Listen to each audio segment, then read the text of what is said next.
ನಮಸ್ಕಾರ ಎಲ್ಲರಿಗೂ. ಬಡತನ ನೀನೆಷ್ಟು ಕ್ರೂರಿ ಅಲ್ವಾ? ಬಡತನ ಅನ್ನೋದು ಯಾರ್ಯಾರ ಕೈಲಿ ಏನೇನೋ ಮಾಡಿಸುತ್ತೆ. ಆ ಬಡತನ ಎಷ್ಟು ಕ್ರೂರವಾಗಿರುತ್ತೆ ಅನ್ನೋದು ಅದನ್ನು ಅನುಭವಿಸಿದವರಿಗೆ ಮಾತ್ರ ಗೊತ್ತಿರುತ್ತೆ. ದಯವಿಟ್ಟು ಆ ಬಡತನದಲ್ಲಿ ಇರೋವಂತಹ ನೆಮ್ಮದಿ ಎಲ್ಲೂ ಇಲ್ಲ. ಆದರೆ ಅದೆಷ್ಟು ಕ್ರೂರವಾಗಿರುತ್ತೆ ಅನ್ನೋದು ಆ ಬಡತನದಲ್ಲಿ ಇದ್ದ ವ್ಯಕ್ತಿಗೆ ಮಾತ್ರ ಗೊತ್ತಿರುತ್ತೆ.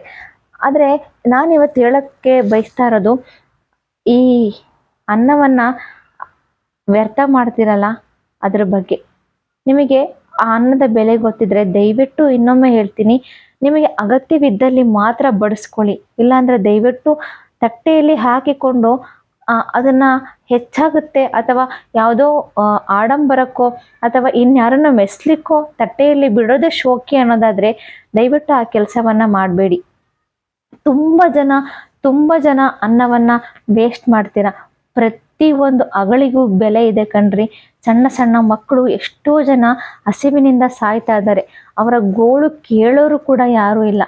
ಅಂತಹದ್ರಲ್ಲಿ ನೀವು ಅಷ್ಟಷ್ಟು ಅನ್ನಗಳನ್ನು ವೇಸ್ಟ್ ಮಾಡಿದ್ರೆ ಎಷ್ಟೋ ಜನ ಹೊಟ್ಟೆ ತುಂಬುತ್ತೆ ಅದರಿಂದ. ದಯಮಾಡಿ ಯಾರಿಗಾರು ಸ್ವಲ್ಪ 4 ಜನಕ್ಕೆ ದಾನ ಮಾಡಿ. ನಿಮ್ಮ ಕೈಲಿ ಆಗಿಲ್ಲ ಅಂದರೆ, ನಿಮ್ಗೆ ಅದು ಹೆಚ್ಚಾದರೆ ನಿಮಗೆ ಎಷ್ಟು ಬೇಕೋ ಅಷ್ಟು ಬಡಿಸ್ಕೊಂಡು ಉಳಿದಿದ್ದನ್ನು ಕೊಡಿ. ನಾನು ನೋಡಿದ್ದೀನಿ, ಸಭೆ ಸಮಾರಂಭಗಳಲ್ಲೂ ನೋಡಿದ್ದೀನಿ. ಅದು ತಿನ್ನೋದಿಲ್ಲ ಅಂತ ನಿಮಗೆ ಮೊದಲೇ ಗೊತ್ತಿರುತ್ತೆ.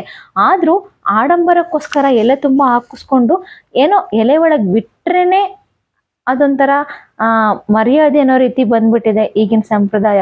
ಎಲೆ ಒಳಗೆ ಬಿಟ್ರೇ ಅದು ಒಂದು ಡಿಗ್ನಿಟಿ ಅನ್ನೋ ಲೆವೆಲಿಗೆ ಬಂದ್ಬಿಟ್ಟಿದೆ. ದಯವಿಟ್ಟು ನಿಮಗೆ ಬೇಡ ಅಂದರೆ ಬೇಡ ಅಂತ ಹೇಳ್ಬಿಡಿ. ನೀವು ಬಿಡೋ ಒಂದು ತುತ್ತು ಇನ್ಯಾರ್ದ ಹೊಟ್ಟೆಯನ್ನು ತುಂಬಿಸುತ್ತೆ ಅನ್ನೋದಾದರೆ ಅದರಲ್ಲಿ ಯಾವ ತಪ್ಪು ಇಲ್ಲ. ಇನ್ನು ಇನ್ನು ಬರ್ತಡೇಗಳಲ್ಲಿ ಕೇಕ್ಗಳನ್ನ ಕಟ್ ಮಾಡ್ತೀರಾ, ಹೌದು, ಸೆಲೆಬ್ರಿಟಿ ಮಾಡೋದು ನಾನು ಬೇಡ ಅಂತ ಹೇಳೋದೇ ಇಲ್ಲ. ಆದರೆ ಆ ಬರ್ತಡೇ ಮಾಡಿದಾಗ ಆ ಕೇಕನ್ನು ಮುಖಕ್ಕೆ ಮೆತ್ತೋದು, ಅಲ್ಲಿ ಎಸೆಯೋದು, ಇಲ್ಲಿ ಎಸೆಯೋದು, ಅದನ್ನು ಯಾರಿಗಾರ ಕೊಟ್ಟರೆ ತಿಂತಾರೆ ಅಲ್ವಾ?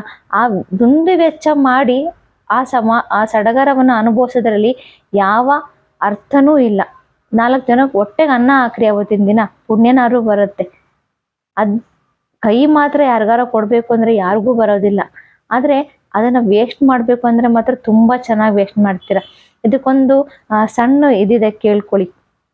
ಒಂದು ಮಗು ನ್ಯೂಸ್ ಪೇಪರಲ್ಲಿ ರೊಟ್ಟಿಯ ಚಿತ್ರ ಇರುತ್ತೆ. ಅಂದರೆ ರೊಟ್ಟಿ ಚಿತ್ರ ಆ ಪೇಪರಲ್ಲಿ ಇರುತ್ತೆ. ಆ ಮಗು ಏನು ಮಾಡುತ್ತೆ, ಆ ಪೇಪರ್ನ ತಗೊಂಡು ತಿಂದ್ಬಿಡುತ್ತೆ. ಅವರಮ್ಮ ಹೊಡಿತಾಳೆ, ನಿನಗೇನು ಇದಾಗಿದೆ, ನಿನಗೇನು ಬಂದಿದೆಯೋ, ನಿನಗೆ ಆ ಪೇಪರ್ನ ತಿಂತಾ ಇದೆಯಲ್ಲ ಅಂತ.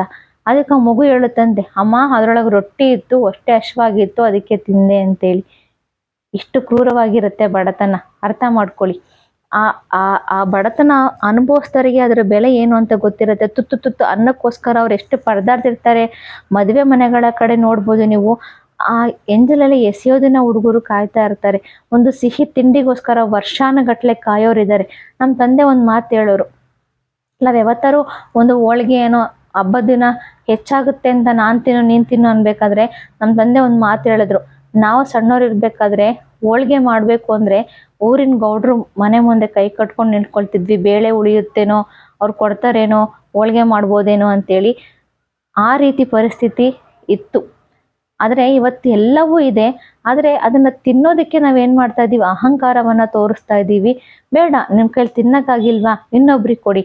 ದಯವಿಟ್ಟು ಅದನ್ನು ಬೀದಿಗೆ ಮಾತ್ರ ಚೆಲ್ಲಬೇಡಿ. ಎಷ್ಟೋ ಜನ ನೋಡಿದ್ದೀನಿ, ಎಷ್ಟೋ ಪಾತ್ರೆನ ತಗೊಂಡೋಗಿ ಬೀದಿಗೆ ಚೆಲ್ತಾರೆ. ಬಾಕ್ಸಲ್ಲಿ ಹಾಕ್ಕೊಬರ್ತಾರೆ ಮಕ್ಕಳು, ಅದನ್ನು ಚರಂಡಿಗೆ ಚೆಲ್ಲೋಗ್ತಾರೆ. ಯಾಕೆ ಹೀಗೆ ಮಾಡ್ತೀರಾ? ಮಕ್ಕಳಿಗೆ ಅದರ ಅವಶ್ಯಕತೆ ಇದ್ದರೆ ಮಾತ್ರ ಹಾಕಿ, ಇಲ್ಲಾಂದರೆ ಹಾಕಬೇಡಿ. ಇನ್ನರ್ದು ಹೊಟ್ಟೆ ತುಂಬುತ್ತೆ ಅದರಿಂದ. ಅಕ್ಕಿ ಬೆಳೆಯೋದಕ್ಕೆ ಎಷ್ಟು ಕಷ್ಟಪಡ್ತಾನೆ ರೈತ ಅಂತ ಗೊತ್ತಾದರೆ ಆ ಬೀದಿಗೆ ಯಾರೂ ಕೂಡ ಚೆಲ್ಲಲ್ಲ. ದಾನ ಮಾಡಬೇಕು ಅಂದರೆ ಯಾರಿಗೂ ಒಂದು ಮನಸ್ಸೇ ಬರಲ್ಲ ಬಿಡಿ, ಫಸ್ಟ್ ಆಫ್ ಆಲ್. ಆದರೆ ಇದೆಯಲ್ಲ, ಈ ವ್ಯವಸ್ಥೆ ಬದಲಾಗಬೇಕು ಫಸ್ಟು. ದಯವಿಟ್ಟು ಆ ಬಡತನಕ್ಕೆ ಬೆಲೆಯನ್ನು ಕೊಟ್ಟು ಅನ್ನಕ್ಕೆ ಮೊದಲು ಬೆಲೆಯನ್ನು ಕೊಡಿ.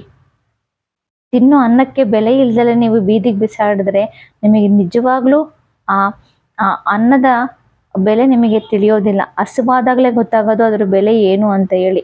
ಆ ಬಡತನಕ್ಕೋಸ್ಕರ, ಆ ಬಡತನದಲ್ಲಿ ಬಳಲಿರ್ತಕ್ಕ ಗೊತ್ತು ಅನ್ನವನ್ನು ಸಂಪಾದನೆ ಮಾಡೋದು ಎಷ್ಟು ಕಷ್ಟ ಅಂತ ಹೇಳಿ.